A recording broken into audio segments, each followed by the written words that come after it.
जैसा कि आप सब लोगों को पता है कि अपन लोग यहाँ पर अच्छे से समझना चाह रहे हैं स्टॉक ऑप्शंस को कि कैसे हम स्टॉक ऑप्शंस पर कंसिस्टेंटली काम करके कुछ बढ़िया कर सकते हैं। तो उसी पे आज मैं आप लोगों को बताने वाला हूँ कि आप लोग किस किस हिसाब से किस प्रकार से काम करेंगे, क्या आप लोगों के काम करने का तरीका होगा कि आप लोगों को कभी भी दिक्कत नहीं आएगी जब आप स्टॉक ऑप्शंस को ट्रेड करते हो। आज मैं आपको समझाने वाला हूँ कि आप क्या क्या कॉन्सेप्ट के साथ ट्रेड करोगे, क्या लॉजिक होगा, अगर मुझे अपना सेटअप बनाना है तो उसे कैसे बनाऊंगा। जब भी हम जो है इस वाली सीरीज में आगे की तरफ बढ़ेंगे तो और भी चीजों को मैं आप लोगों के लिए क्लियर करूंगा। हेलो दोस्तों, मैं आपका बहुत बहुत स्वागत करता हूं आपके अपने channel Indian institute of stock market पर। और आज अपन बहुत ही बारीकी से समझने वाले हैं कि मैं आखिर क्या क्या कर सकता हूं जब बात आती है स्टॉक ऑप्शंस को ट्रेड करने की। यहाँ पर मैं आ गया हूँ नॉर्मल, डायरेक्ट चलेंगे अपन सीधा सीधा चार्ट के ऊपर आ गया हूँ। अब यहाँ पे मेरे पास सबसे पहले दो तीन चीज मुझे पता होनी चाहिए कि कितने प्रकार की स्ट्रेटेजीज है मेरे पास। तो मैं एक एक करके आपको स्ट्रेटेजीज बता रहा हूँ। यहाँ से सीधा मैं नॉर्मल जाऊंगा, एक ऐप का इस्तेमाल करूंगा। तो सबको ये वाला ऐप पता है, ये है ऑप्स्ट्रा। अभी ऑप्स्ट्रा पे आने के बाद यहाँ पे मैं नॉर्मल बिल्डर पे जाऊंगा और जैसे ही बिल्डर पे जाऊंगा, आप ये मत देखो कौन सा इंस्ट्रूमेंट है, सिर्फ आप ये देखो कि n number of strategies available है। अब मुझे क्या करना है, सबसे पहले ये चीज सुन लो कि मैं क्या क्या कर सकता हूँ और मैं कैसे करूंगा। मुझे अपना एक नियम तय करना है कि मेरे को महीने का कितना परसेंटेज चाहिए है। सबसे पहली चीज मुझे ये डिसाइड करना है कि अगर मैं स्टॉक ऑप्शंस ट्रेड करने को जा रहा हूं तो मेरे को महीने का कितना परसेंट चाहिए। जवाब आता है नॉर्मल कि इफ आई एम गेटिंग 3% तो मैं बहुत बढ़िया कर रहा हूं, इफ आई एम मेकिंग 5% तो मैंने कमाल कर दिया। दूसरा, मेरे को ये 3% बाइंग साइड चाहिए कि सेलिंग साइड चाहिए, मेरे को ये 5% बाइंग साइड चाहिए कि सेलिंग साइड चाहिए। अब आता है अगला सवाल, क्योंकि अगर मेरे को 5% महीना चाहिए है और बाइंग साइड चाहिए तो दैट मीन्स कि मैं अपना टारगेट छोटा रख रहा हूं और भी बड़े रिवॉर्ड पॉसिबल है। बट अगर मेरी कैपिटल कम है तो मेरे को परसेंटेज रिटर्न बढ़ाना पड़ेगा। और अगर मेरी कैपिटल बहुत बड़ी है, जैसे सपोज आपकी कैपिटल है 5 लाख 10 लाख, तो ऐसे केस में आप फिर ऑप्शन बाइंग को रिलाई नहीं कर सकते। तो आपकी स्ट्रेटेजी जो है वो बाइंग प्लस सेलिंग कंबाइन होनी चाहिए। तो मैंने यहाँ पे एक बाइफरकेशन बनाया कि मेरे पास स्ट्रेटेजी को कैसे इस्तेमाल करना है। जैसे यहाँ पे मुझे सामने बुलिश की 7-8 स्ट्रेटेजी दिखाई दे रही है, तो ये 8 स्ट्रेटेजी में से पहली चीज कौन सी स्ट्रेटेजी इस्तेमाल करनी है, क्योंकि यही ऑप्शंस का मुझे सहारा लेना है। और दूसरा कि मेरा रिस्क कितना मुझे रखना है और मेरे को चाहिए कितना रिटर्न। अगर कोई ये बोलता है कि उसको 1 लाख पे महीने का 5% बनाना है तो मैं और वो सिर्फ बाइंग करता है, ओनली बाइंग की स्ट्रेटेजी को प्रेफरेंस देता है, तो कोई पॉइंट नहीं बनता है। इससे मतलब कि यहाँ पर एक छोटी सी दिक्कत है, और वो छोटी सी दिक्कत ये है कि 1 लाख रुपए पे जब वो रिस्क लेने को जाएगा और सिर्फ बाइंग करेगा तो रिस्क 5,000 से ज्यादा हो जाएगा, जबकि रिवॉर्ड वो सिर्फ 5,000 लेके चल रहा है, तो वो गड़बड़ है। मुझे समझना पड़ेगा कि मेरे को अपने कैपिटल को दोनों हिस्सों में तोड़ना है, जहां पर मैं बाइंग भी प्रेफरेंस को दूंगा, सेलिंग भी प्रेफरेंस को दूंगा, दोनों को बराबर इक्वल वेटेज दूंगा। अब स्ट्रेटेजी कौन कौन सी है समझते हैं, यहीं से कॉन्सेप्ट समझ में आएगा बाइंग और सेलिंग का। सबसे पहला है लॉन्ग कॉल। बच्चा जानता है लॉन्ग कॉल का कॉन्सेप्ट क्या है कि मेरे को अगर सपोज इस वाले स्टॉक पर अगर कॉल खरीदना है, एक एग्जांपल है कि अगर मेरे को इस वाले स्टॉक पे कॉल खरीदना है तो क्यों कॉल खरीदना है, क्या ऐसा सेटअप बन रहा है, वो अपन आगे चल के समझेंगे कि हम कौन से सेटअप पे काम कर रहे हैं। यहाँ से डेली पे क्या दिखाई देगा, क्या समझ में आएगा और कितना बड़ा व्यू होगा, हम ऑप्शन के चार्ट पे क्या देखेंगे वो तो समझेंगे। बट अभी हाल के लिए जैसे मुझे पता है कि टाटा स्टील की अर्निंग नियर बाय, तो अर्निंग नियर बाय तो मेरे पास या तो लॉन्ग कॉल का ऑप्शन है या फिर लॉन्ग पुट का ऑप्शन है। दिख रहा है, ये दो ऑप्शन है। अगर मुझे बेरिश जाना है तो लॉन्ग पुट और अगर बुलिश जाना है तो लॉन्ग कॉल। तो ये हो जाता है पहला तरीका, इसे नोट डाउन कर लो कि when you are near earning तो हमको बाइंग को प्रेफरेंस देना है, सेलिंग नहीं करना है, बिकॉज वो बड़ा रिस्क अपने साथ लेकर के आता है। अब आती है अगली बात कि अगर मेरे को बाइंग और सेलिंग अर्निंग के आसपास नहीं हो, जैसे मैं ऐसा स्टॉक पे चलता हूं जिसका रिजल्ट आ चुका है या अभी बहुत टाइम है, तो एक काम करते हैं अपन कोई दूसरा स्टॉक खोल लेते हैं। Let's go with bell. अब जैसे मैं BHEL पे चला गया, अब इसका रिजल्ट का एक्सपेक्टेशन है 16 मई का, तो 16 मई में अभी हाल टाइम है, 16 मई में टाइम है, तो अभी हाल आप रिसेंट 1-2 दिन की पोजीशन अगर बनाना चाहते हो तो आप क्या बनाओगे।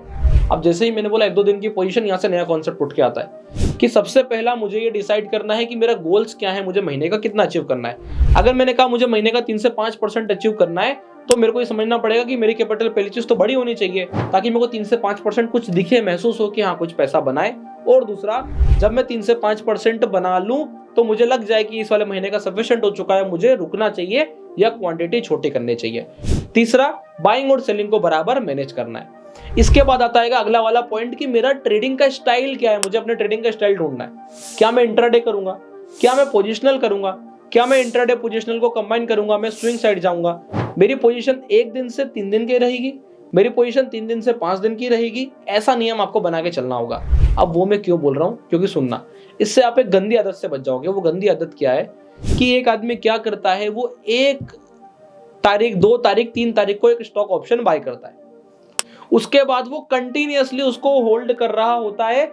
वो ऑप्शन घटते जाता है, घटते जाता है, घटते जाता है, और अल्टीमेटली वो ऑप्शन हो जाता है 2 रुपए का, उसने खरीदा था उसको 15 रुपए का। अब इस बीच चले जाते हैं 7-8 दिन। तो आप मुझे ये बताओ कि क्या उसका ट्रेड एक्चुअली में 8 दिन का होता है? क्या जब उसे प्रॉफिट आ रहा होता है तो क्या वो 8 दिन होल्ड करता है? अगर जवाब आता है उसका नहीं, तो उसको लॉस भी 8 दिन नहीं होल्ड करना है।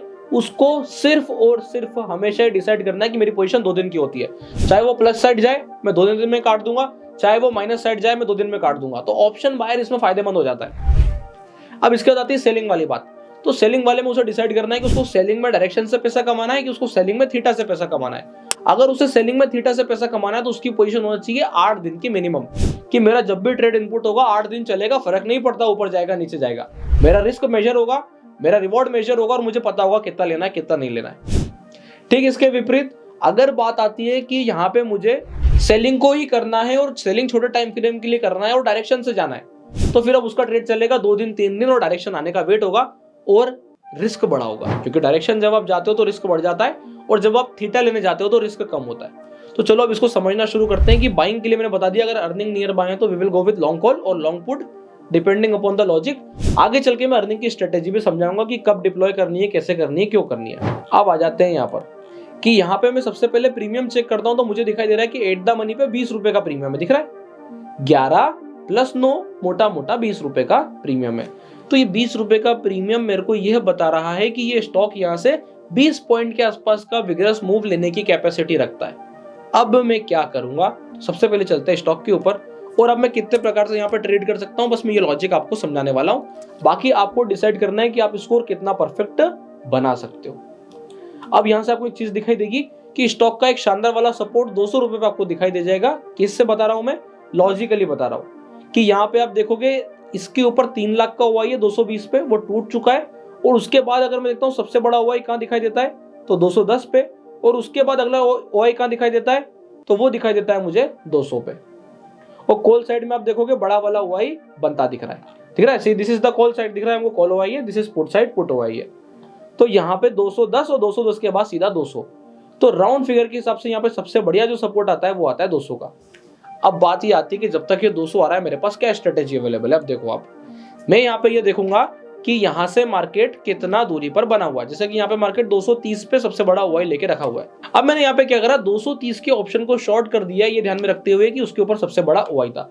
230 का ऑप्शन तो बेच दिया, बट अब मेरे को इसमें क्या ध्यान रखना है कि मैं कितनी दूर का हेज लूंगा, क्योंकि वो सबसे ज्यादा मैटर करता है। अब अगर मेरे को पैसा, सुनना ध्यान से सब लोग, सबसे इंपॉर्टेंट पॉइंट था, अगर मेरे को पैसा सिर्फ और सिर्फ डायरेक्शन से कमाना है तो मेरे को ऑप्शन लेना चाहिए 260 रुपए का, जो कि यहाँ पर 9 पैसे के आसपास, 90 पैसे के आसपास पड़ रहा है, और 90 पैसे के हिसाब से रिस्क बड़ा हो जा रहा है, बट देखो आपको रिवॉर्ड बड़ा आएगा।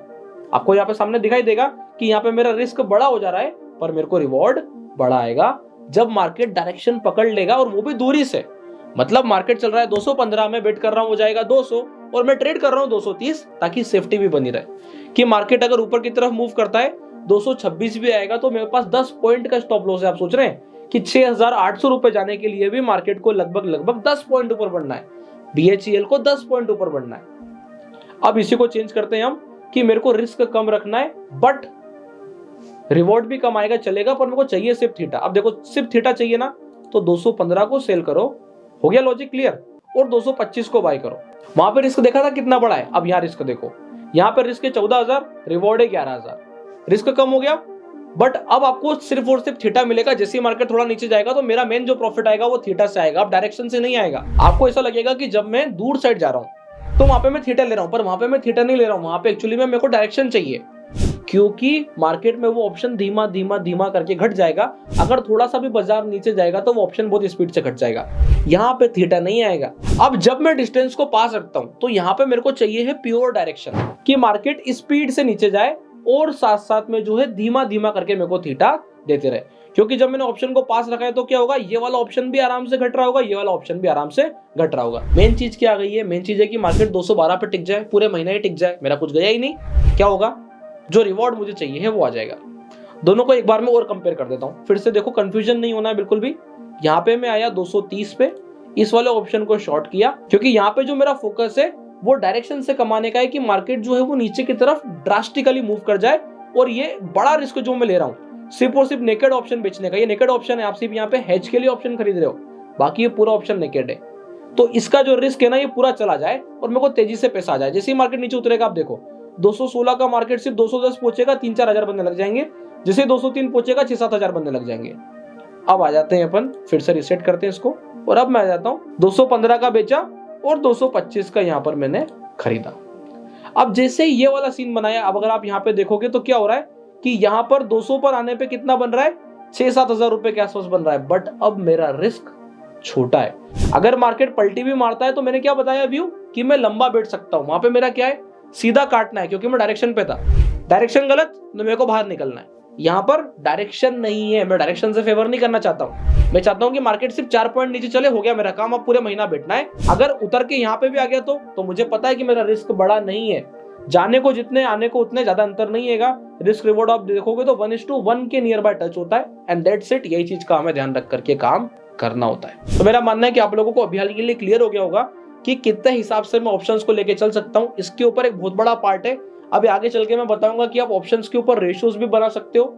स्टॉक ऑप्शंस को कैसे आप और डायरेक्शन के लिए इस्तेमाल करोगे। जैसे ये तो सेलिंग साइड की बात थी, डायरेक्शन में बात कर रहा हूँ, पर सेलिंग, अरे बाइंग कहाँ गई, बाइंग कब करनी है, कैसे करनी है, क्या लॉजिक होना चाहिए, कुछ सेटअप है क्या, तो सारी चीजें अपने पास मौजूद है। आपको बस चैनल को सब्सक्राइब करना है, वीडियो को लाइक करना है, और अगर आप इसको सिस्टमेटिक तरीके से फॉलो करोगे तो आप देखोगे कि आपको स्टॉक ऑप्शंस में ट्रेमेंडस चेंज नजर आएगा। तब तक के लिए बहुत बहुत धन्यवाद।